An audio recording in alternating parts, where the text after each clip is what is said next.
Hello friends, मैं प्रवीण तिवारी और आज हम लोग बात करेंगे आईपीसी के सेक्शन 41 से लेके 52 तक के बारे में और इसी के साथ हम लोग का चैप्टर 2 भी कंप्लीट हो जाएगा। तो समय को ध्यान में रखते हुए चलिए हम लोग स्टार्ट करते हैं अपना सेक्शन 41। तो सेक्शन 41 हम लोग का क्या कहता है? स्पेशल लॉ मतलब विशेष कानून। तो इसका हम लोग एक्सप्लेनेशन देखते हैं।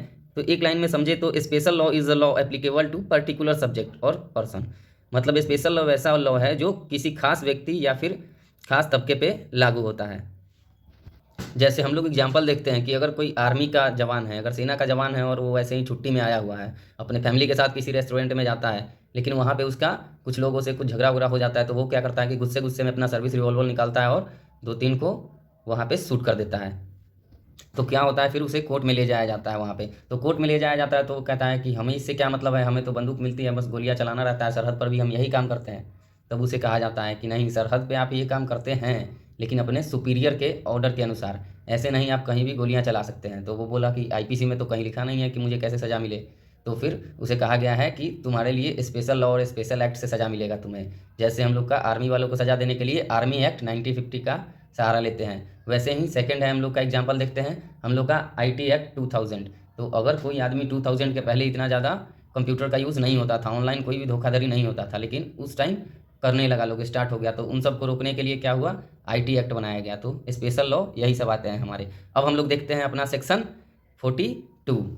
तो सेक्शन 42 हम लोग का कहता है लोकल लॉ मतलब स्थानीय कानून। इसका हम लोग एक्सप्लेनेशन देखते हैं। A local law is a law that apply only particular place और पार्ट ऑफ इंडिया। तो लोकल लॉ का ये मतलब है कि वैसा लॉ, वैसा कानून जिसको किसी भी भारत के किसी एक पार्ट में या फिर किसी खास जगह पार्ट पे, किसी पर्टिकुलर इस पे जगह पे उसको यूज किया जाता है। जिस तरह से मानिए कि अगर किसी गांव में बहुत सारे डाकू आ गए हैं, वो लोग गांव के बाहर वाले जंगल में रहते हैं, तो वहाँ का जो भी मेन लीडर है, जैसे प्रधान या फिर सरपंच, उसने मना कर दिया है कि कोई भी 8 बजे रात के बाद उधर नहीं जाएगा। लेकिन क्या होता है कि गांव का एक आदमी उनका बात नहीं मानता है और 8 बजे के बाद चला जाता है। सौभाग्य से वो बच तो जाता है उनसे, डाकुओं से, लेकिन वापस आता है तो क्या होगा, उसको सजा मिलेगी। कौन सजा देगा? प्रधान सजा देगा, क्योंकि उसने वहाँ पे लोकल लॉ का उल्लंघन किया है। अब आते हैं हम लोग अपने सेक्शन 43 की तरफ। तो सेक्शन 43 हम लोग का बात करता है illegal legally bound to do. इसका एक्सप्लेनेशन देखते हैं। The word illegal is applicable to everything which is an offence और विच प्रोहिबिटेड बाय लॉ और which furnishes ground for a civil action and a person is said to be legally bounded to do whatever it is illegal in him to omit. तो section 43 हम लोग का बताता है कि according to law जो भी है वो सब लीगल है और जो अगेंस्ट द लॉ होगा वो इलीगल होगा। मतलब जो भी लॉ के द्वारा कहा गया है, कानून के द्वारा है, विधि के द्वारा कहा गया है, वो सब लीगल होगा और जो नहीं कहा गया है वो इलीगल होगा। मतलब नहीं कहा गया है जरूरी नहीं है, लेकिन जो कहा गया है कि लीगल होगा वही लीगल होगा, बाकी सब क्या होगा, इलीगल होगा। लेकिन इसमें भी कुछ हम लोगों का एग्जाम्पल आ जाता है, जैसे इल्यूजन आ जाएगा इसमें भी हम लोग का। जैसे कोई लड़का बहुत शरारती है और वो क्या करता है कि स्टेशनों के बगल अगल में या फिर कहीं पे भी सड़क पे आप देखते होंगे कि वहाँ पे लिखा होता है कि इस दीवार पे थूकना मना है और थूके जाने पे 200 रुपये का जुर्माना जुर्माना लग सकता है।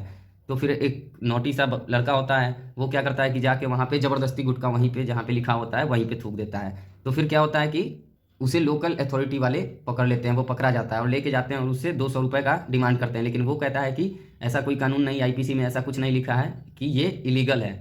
तो वहाँ पे ये भी कहा गया है कि जो आईपीसी में नहीं दिया गया है कि अगर ये चीज़ इलीगल नहीं है या फिर ये चीज़ लीगल है या फिर उसके बारे में नहीं दिया गया है, तो वो किसी स्पेशल और लोकल लॉ से डील करेगा। तो वहाँ का लोकल लॉ 200 रुपये का जुर्माना था, वो देना ही देना होगा। अब आते हैं हम लोग अपने नेक्स्ट सेक्शन 44 पे। तो सेक्शन 44 हम लोग का कहता है इंजरी मतलब चोट।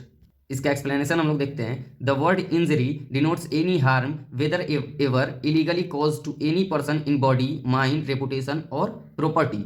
तो इसमें 4 चीज़ बताया गया है। पहला है बॉडी। तो इसमें क्या होगा कि किसी भी इंसान को, सामने वाले को अगर आप फिजिकली टॉर्चर कर रहे हो, फिजिकली उसको जख्म दे रहे हो, शारीरिक रूप से उसको जख्म दे रहे हो, तो वो क्या होगा, बॉडीली इंजरी होगा। सेकेंड है हम लोग का माइंड, मतलब किसी को भी आप माइंडली इंजरी दे रहे हो, मतलब दिमाग से।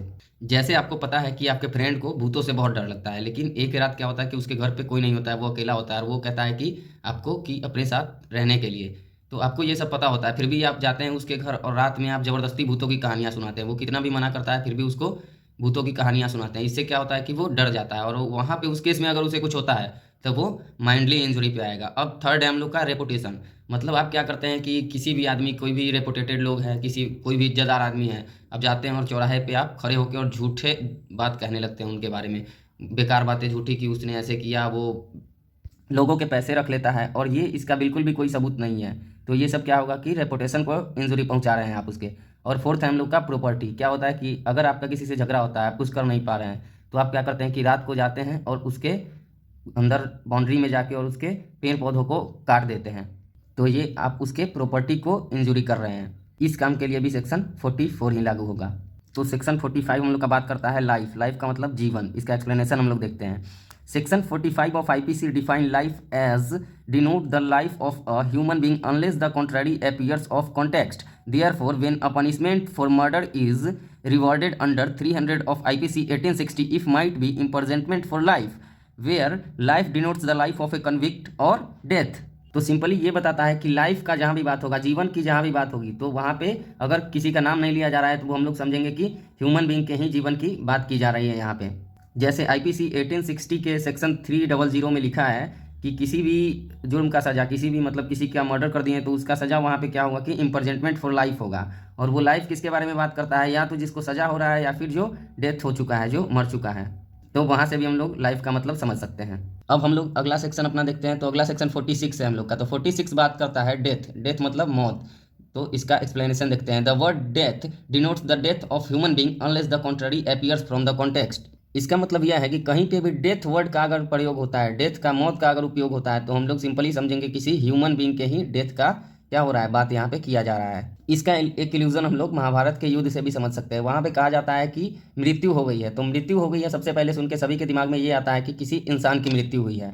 फिर वहाँ पे कहा जाता है कि अश्वत्थामा की मृत्यु हुई है, और कोइंसिडेंसली अश्वत्थामा एक हाथी का भी नाम होता है, और ट्रेजरी के तहत वहाँ पे हाथी को मारा जाता है और सिर्फ डेथ डिक्लेयर किया जाता है, जिससे सबके मन में हो जाता है कि किसी ह्यूमन बीइंग का डेथ हुआ है। तो हम लोग 46 को इससे भी जोड़ के देख सकते हैं, समझ सकते हैं। अब हम लोग देखते हैं अपना सेक्शन 47। तो सेक्शन 47 हम लोग का बात करता है एनिमल। एनिमल मतलब जानवर। इसका हम लोग एक्सप्लेनेशन देखते हैं। According to section 47 of IPC the word animal denotes any living creature other than human being. मतलब ह्यूमन बीइंग मनुष्य को छोड़ के बाकी जो भी लिविंग क्रिएचर, मतलब मनुष्य को छोड़ के सभी सजीव प्राणी किसके अंतर्गत आएंगे, एनिमल के अंतर्गत आएंगे। अपना सेक्शन 48 देखते हैं। तो सेक्शन 48 बात करता है हम लोग का वेसल। वेसल का सिंपली मीन्स होता है जलयान या फिर पोत। अब इसका हम लोग एक्सप्लेनेशन देखते हैं। The word vessel denotes anything made by convergence by water और ह्यूमन बीइंग ऑफ प्रॉपर्टी। इसके अंदर आता है वैसा चीज़ जो कि वाटर से बना है, मतलब पानी के लिए बना है, और वैसे लोग जो उसमें काम करते हैं, और वैसा चीज़ जो वाटर के रास्ते से ही जाता है। मतलब कोई नाव हुआ वो पानी के लिए ही बना है और वो जाता भी वाटर के रास्ते से है, और उसमें काम करने वाले उन सबको वेसल के अंदर ही हम लोग देखेंगे। अब देखते हैं हम लोग अपना सेक्शन 49। तो सेक्शन 49 हम लोग का बात करता है ईयर्स एंड मंथ, मतलब साल और महीना। इसका एक्सप्लेनेशन हम लोग देखते हैं। Wherever the word year और word month is used it is to be understood that the year और the month is to be reckoned according to the British calendar. मतलब जहाँ भी हम लोग वर्ड ईयर शब्द को देखेंगे या फिर मंथ, साल और महीना को देखेंगे, तो कानूनी रूप से हम लोग उसकी गणना और उसको किस तरह से समझेंगे, ब्रिटिश कैलेंडर के अनुसार समझेंगे। अब हम लोग देखते हैं अपना सेक्शन 50। तो सेक्शन 50 हम लोग का बात करता है सेक्शन। सेक्शन मतलब धारा या फिर अनुभाग। इसका एक्सप्लेनेशन हम लोग देखते हैं। The word section denotes one of those partitions of chapter to this code which are distinguished by prefixed numeral figure. इस संहिता को बताने के लिए या फिर किसी भी चीज़ के लिए एक न्यूमेरल फिगर होता है, किसी भी चीज़ का माप होता है, यूनिट होता है। तो उसी तरह से यहाँ पे हम लोग यूज करते हैं वर्ड कौन सा, सेक्शन, इसके अनुभाग को बताने के लिए चैप्टर्स के। अब हम लोग आते हैं अपने नेक्स्ट सेक्शन पे। नेक्स्ट सेक्शन 51 है हम लोग का ओथ। ओथ का मतलब होता है शपथ। इसका एक्सप्लेनेशन हम लोग देखते हैं। The word oath includes a solemn affirmation substitute by law for an oath and any declaration required for authorised by law to be made before a public servant और to be use for the purpose of proof whether in court of justice और not. इसका मतलब हम लोग समझ सकते हैं संकल्प। मतलब किसी भी काम को करने के पहले कोई हम लोग संकल्प लेते हैं कि इस कार्य को हम पूरे मन से करेंगे। जैसे पॉलिटिकल लीडर्स भी जब पावर में आते हैं तो पहले क्या होता है, उनका ओथ होता है, शपथ होता है। तो शपथ में वो क्या कहते हैं कि इस पद की गरिमा को रखते हुए मैं पूरी श्रद्धा से अपने पद का निर्वहन करूंगा, अपने कार्य को करूंगा। तो ये एक टाइप की गारंटी हम लोग समझ सकते हैं कि किसी काम को करने के पहले शपथ लिया जाता है और ये संकल्प लिया जाता है कि मैं इस काम को करूंगा। जैसे किसी भी गवर्नमेंट एम्प्लॉय अगर अपना जॉब ज्वाइन करता है उसके पहले उसे भी एक ओथ दिया जाता है, शपथ दिलवाया जाता है, या फिर कोई भी पुलिस ऑफिसर होता है उसे भी शपथ दिलवाया जाता है। अब हम लोग आते हैं अपने नेक्स्ट सेक्शन 52 की तरफ। तो सेक्शन 52 हम लोग का बात करता है गुड फेथ, मतलब नेक नियत। और गुड फेथ का ही हम लोग का एक स्वरूप है बोनाफाइड। बोनाफाइड एक लीगल मैगजीम है जिसका मतलब गुड फेथ होता है। अब इसका एक्सप्लेनेशन हम लोग देखते हैं। Nothing is said to be done और believe in good faith which is done और believe without due care and attention. तो गुड फेथ हम लोग वैसे ही कार्य को करेंगे जो पूरी सुरक्षा और सावधानी से किया गया हो। जो भी कार्य सुरक्षा और सावधानी से नहीं किया गया हो उसको हम लोग गुड फेथ नहीं कहेंगे, और भले के लिए किया गया हो तभी उसको हम लोग गुड फेथ कहेंगे। देखते हैं अपना सेक्शन 52A। तो सेक्शन 52A हम लोग का बात करता है हार्बर। तो इसका हम लोग एक्सप्लेनेशन देखते हैं। Except in section 157 and in section 130 in the case in which the harbor is given by wife or husband of person harbor. The word harbor used to supplying a person with shelter, food, drink, money, clothes, arm, ammunition or means or conveyance or the asserting a person by any means, whether if the same kind is as of these enumerated in this section, not to evade apprehension. इसका मतलब यह है कि IPC के section 157 और section 130 को छोड़ के बाकी जो भी हार्बर होगा वो क्या होगा कि इलीगल होगा। तो अब हम लोग समझेंगे कि सेक्शन आईपीसी के 130 और 157 में क्या कहा गया है जो इलीगल नहीं होगा। तो मान लीजिए जैसे कि किसी की वाइफ गवर्नमेंट जॉब में है और वो उसका हस्बैंड है वो कुछ करता वर्ता नहीं है, उल्टा घर पे रह के काम बढ़ाता रहता है, तो वो बहुत ऊब जाती है। तो क्या कहती है उसको कि तुम जाके कहीं अलग रहो, तुम्हारे खाने पीने का, कपड़े उपड़े का, घर वर का सारा व्यवस्था मैं देख लेती हूँ। तो उस केस में ये इलीगल नहीं होगा अगर उसका हस्बैंड मान जाता है इस चीज़ के लिए। या फिर अगर किसी वाइफ को दिक्कत होता है, वाइफ हस्बैंड में ज़्यादा दिक्कत होता है, तो वो अपने वाइफ को कह सकता है कि तुम अलग रह सकती हो, उसका सारा खर्चा मैं देने के लिए तैयार हूँ, फूड, शेल्टर, मनी, क्लॉथ और जितने भी यूज की चीज़ें हैं।